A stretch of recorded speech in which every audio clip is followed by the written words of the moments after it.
Você tem como primeiro trabalho documental extraordinário o 15 Filhos. Vou chamar um depoimento da Janaína Teles, que é filha da Amelinha, Maria Amélia de Almeida Teles, e de César Augusto Teles, que junto ao irmão Edson, ainda crianças, com 4 para 5 anos, foram sequestrados pela Operação Bandeirante, a UBAN, levados à prisão junto de seus pais em dezembro de 72, onde, no período de detenção, assistiram a mãe e ao pai serem vítimas de sistemáticas violações, inclusive sessões de tortura feitas pelo major do Exército Carlos Brilhante Ustra, então comandante da UBAN e ídolo do genocida que nos infelicita em Brasília. Vamos ouvir a Janaína. Oi, Marta. Oi, Juca Kfouri. Oi, equipe da TVT. É uma satisfação estar aqui falando com vocês sobre o documentário 15 Filhos, que a época do seu lançamento, nos anos 90, foi tão importante para a consolidação da identidade desse grupo de crianças que foram vítimas da ditadura militar. Na época ele causou um grande impacto porque pouca gente sabia que crianças tinham sido obrigadas a ver seus pais torturados, tinham nascido na prisão, enfim, foram obrigadas a crescer no exílio, né?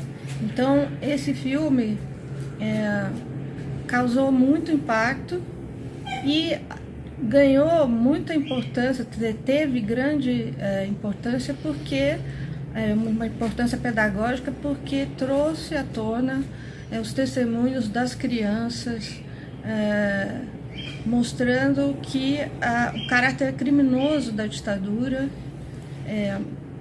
fortalecendo, né, essa memória social sobre o período ditatorial. Eu acho que nesse momento ele ganha nova relevância porque a gente assiste a um período de retorno do negacionismo histórico. Temos na presidência da República um homem que nega que houve golpe de Estado, que nega que houve ditadura, que nega que houve a prática sistemática de tortura. Então, esse filme continua muito relevante, tem um papel pedagógico enorme para as novas gerações. Fala um pouquinho, Marta, de que importância você dá a esse trabalho, como é que foi aquilo? Juca, o 15 Filhos, só aqui pontuando, foi dirigido por mim e pela Maria Oliveira, filha da Eleonora Menicucci e do Ricardo Prata, ambos presos políticos também no UBAN, e a Maria foi para o UBAN com 1 ano e meio de idade, nas mesmas circunstâncias que a Janaína e o Edson. A Maria também presenciou a tortura dos pais. A Maria ficou sumida da família um bom tempo, até dizer onde ela estava e devolver a pequena Maria para a avó. Né? Depois disso, Maria ficou, acho que 1 ano, 2 anos sem falar. Ela emudeceu, bebê. Então é importante pontuar isso. A Maria, ela é co-diretora, assim, sem a Maria o filme não existiria. Foram 2 pessoas.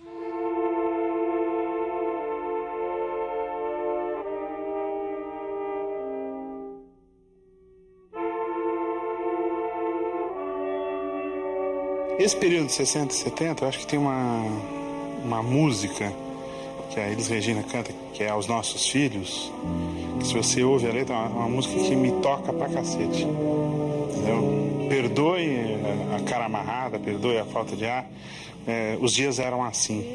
Perdoem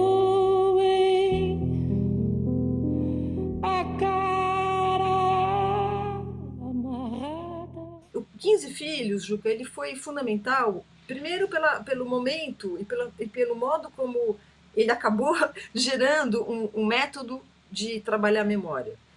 O 15 Filhos não nasceu para ser um documentário que percorreu festivais e ganhou prêmios, ainda que ele tenha seguido essa carreira muito incrível. O 15 Filhos foi pensado para dar conta de um evento que era de nome A Revolução Possível, organizado na IFISH, na Unicamp. E a finalidade desse evento era pressionar o governo Fernando Henrique Cardoso, que havia promulgado a lei que criava a Comissão Especial de Justiça, a efetivar a que essa lei passasse a existir. Por quê? Qual é a importância dessa lei no resgate da memória? Porque, veja, você mencionou o modo como meu pai foi assassinado. Preso, mas ele entrou no Brasil clandestino. O corpo dele foi entregue para a família 3 meses depois. Ele foi enterrado no cemitério de Vila Formosa com a identidade dele clandestina.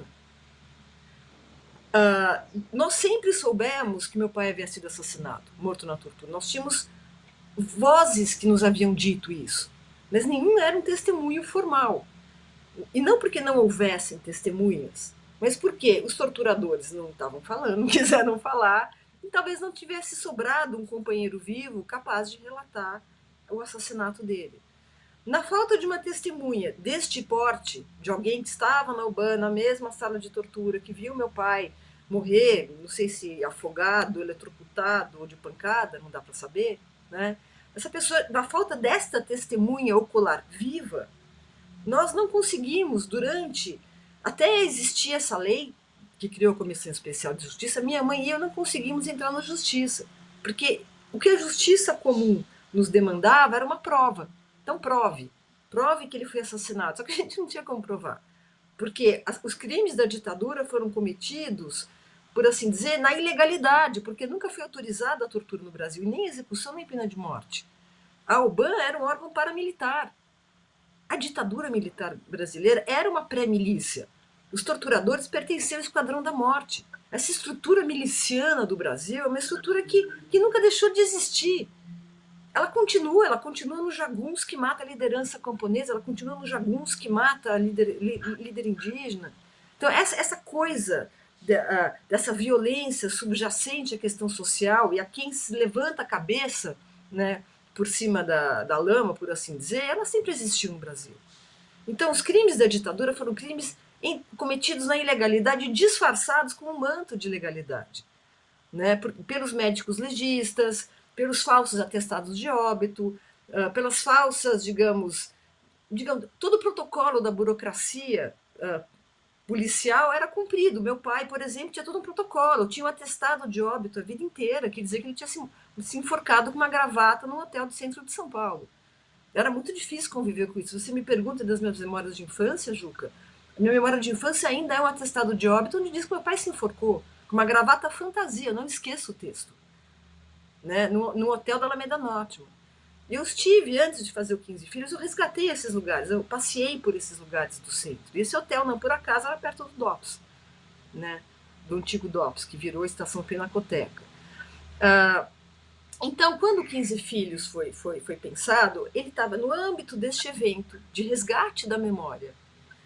E por quê? Porque eu fui encarregada de montar uma mesa para falar da questão dos filhos, é o meu lugar de fala. Filha de guerrilheiro assassinado, lugar de fala, falar sobre os filhos, nessa questão do reconhecimento do que aconteceu durante a ditadura. Pois bem, a memória dos filhos, ela não é uma memória ativa, né? Não é assim, tipo, como vários guerrilheiros que participaram do evento falaram, e muitos continuam falando até hoje. Eu tomei em armas por causa disso, então fomos e tal e tal. A memória do filho é aquilo que eu te falei. Meu pai mostrou uma cicatriz, a minha avó me contou, naquele dia eu vi, puxa, eu tinha muito medo, eu fazia xixi na cama, eu tinha pesadelo, eu vi um dia alguém morrer, eu vi uma imagem horrível e ficou com isso. São relatos esparsos. Não compõem uma narrativa consciente porque os filhos não escolheram, não foi uma ação. Eles lembram eventos. Então, esse tipo de narrativa não se dispõe a ser formulado numa mesa acadêmica. Então, para coletar e organizar esses depoimentos, Maria e eu pensamos num vídeo. Eu convidei a Maria para fazer o vídeo comigo. Falei, Maria, me ajuda. E aí a gente pensou, bom, então vamos fazer um cenário neutro, porque aí a gente começou a desenvolver um método, Juca, um método de resgate de memória.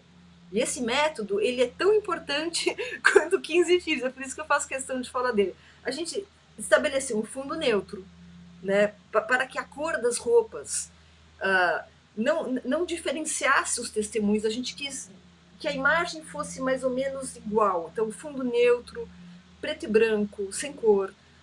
A gente usa um Deixa eu mínimo de te material de interromper arquivo.